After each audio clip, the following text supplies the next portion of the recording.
Teknolohiya natin dito sa Cuatro Marias Farm, ang pag-aalaga ng tinatawag natin na pasture chicken. Ang mga manok na ito ay pinapalaki natin sa pamamaraan ng probiotics. Marami tayong mga ipinapainom na mga natural na mga katas ng mga halaman.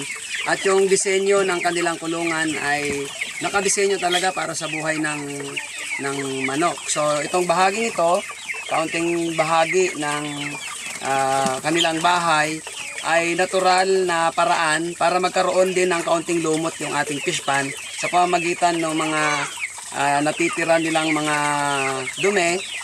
Maliit na porsyento lamang yon dahil dito sila naglalagi sa ibabaw ng carbonized rice hull at mga rice hull na dinadala natin dito para magbuhay sila. Kung mapapansin ninyo, natural lang yung kanilang buhay bilang mga manok. Ngayong umagang to ay palalabasin natin na sila, papupuntahan natin sila sa kanilang natural na environment, yung para makakain ng mga damo, mga insekto, adi pa ang mga ginagawa ng isang natural na pag-aalaga ng manok.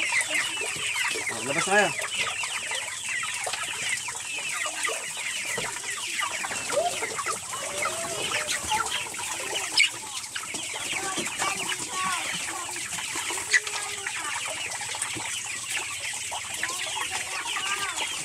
Sundan natin sila hanggang dun sa labas.